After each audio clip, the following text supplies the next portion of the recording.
Bonjour à tous, j'espère que vous allez bien. Je m'appelle Alexis, je suis le gérant d'ACS Réalisation. J'aide les investisseurs à rénover sans stress en divisant par deux leur budget travaux.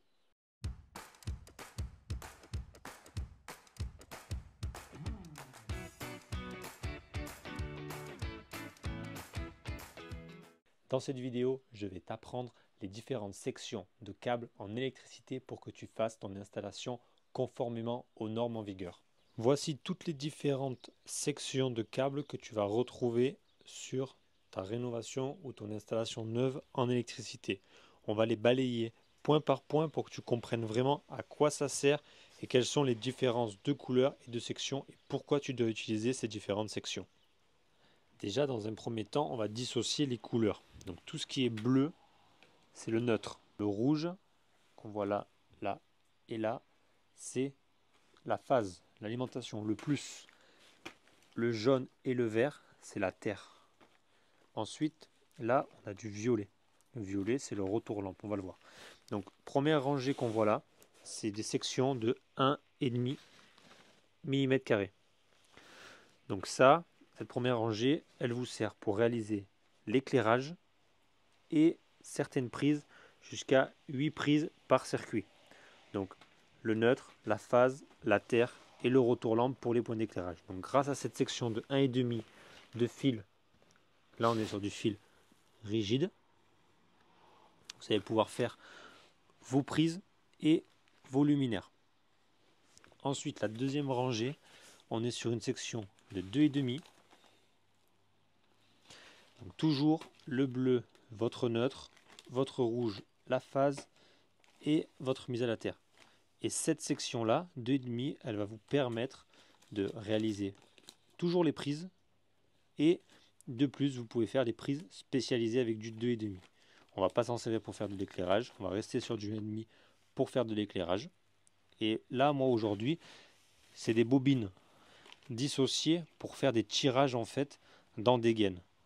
Après, vous avez la possibilité de passer sur des câbles déjà gainés, comme ceci. Donc, lui, on va le voir juste après. Celle-là, celui-ci, en fait, c'est une section de 1,5 mm².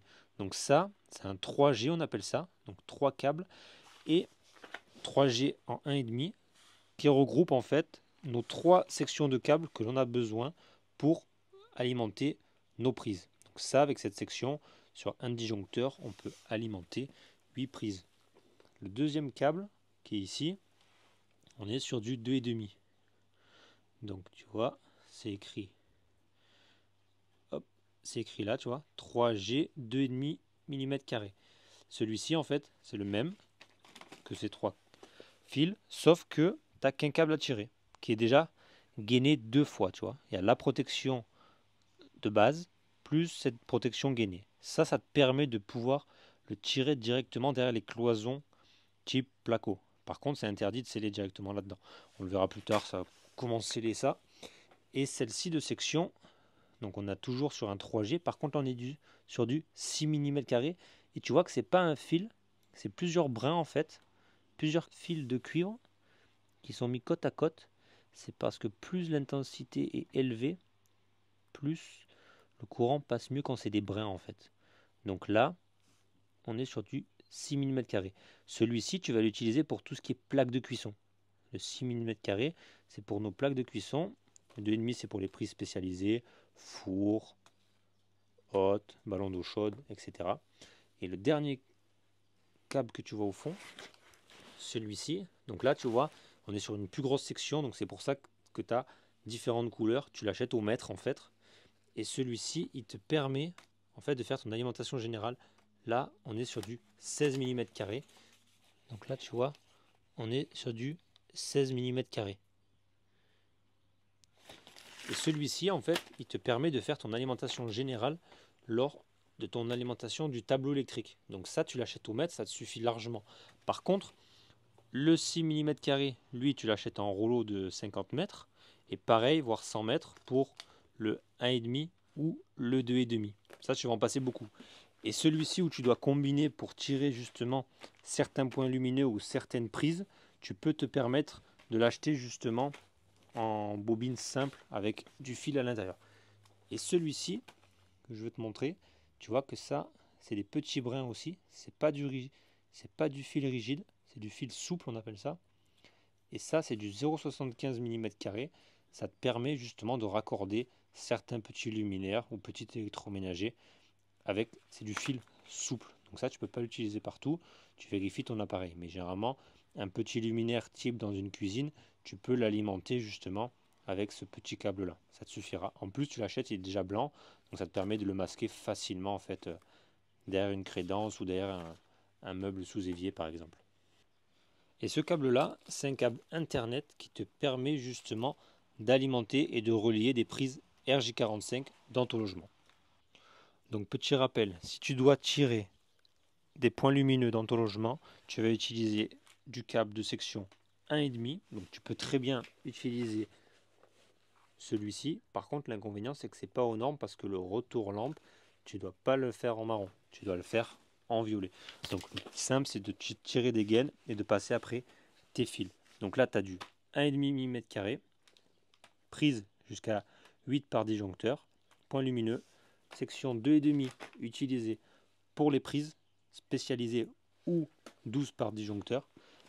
Ensuite, fil souple pour les petits luminaires, fil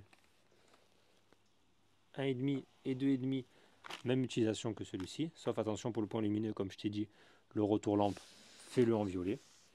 Le 6 mm² pour ta plaque de cuisson, si tu es sur une plaque type induction, donc la puissance est à calculer, et ensuite du 16 mm² pour ton alimentation générale. Ensuite, ça se calcule en fonction de ton disjoncteur. Potentiellement, tu n'as besoin que du 10 mm², mais qui peut le plus, peut le moins. Donc, achète du 16 mm² et tu ne seras pas embêté pour ta rénovation. À savoir que tous ces fils-là ont interdiction d'être scellés dans du plâtre, mortier, béton. Pour tout ce qui est scellement de câbles, suivant ton passage, si tu n'es pas sur des cloisons en placo ou des faux plafonds en placo et que tu es dans du plâtre et que tu as fait des saignées, utilise toujours de la gaine annelée. Elle te permet en fait de sceller confortablement tes gaines pour justement à l'intérieur faire passer tes fils. Donc là, tu as du 16 mm, tu vois, c'est avec un tire-fil à l'intérieur. Soit tu as du 16 mm, soit du 20 mm, soit du 25 mm. Et en fonction du câble que tu dois passer, de la section et du nombre, tu adaptes en fait ta gaine à faire passer. Donc si tu dois sceller du câble à l'intérieur de tes cloisons, le top c'est t'achètes du préfilé comme ça. Tu as déjà ta section de câble rigide en 3G 1,5. Tu vois, tu choisis ici du 3G 1,5, du 3G 2,5. C'est déjà préfilé. Donc l'avantage, tu te passes ta gaine directement en fait dans ta saignée, tu rebouches et tu n'as pas de souci de te tirer les câbles. Donc adapte en fait à ton besoin. Est-ce que tu es sur une cloison en placo? Donc tu vas pouvoir laisser directement le pré-gainé, ou si tu es sur du scellement, tu passes directement sur du préfilé. Donc adapte, tu as plusieurs possibilités. À toi de voir vraiment qu'est-ce qui correspond à ton besoin, mais utilise surtout la bonne section de câble suivant tes travaux.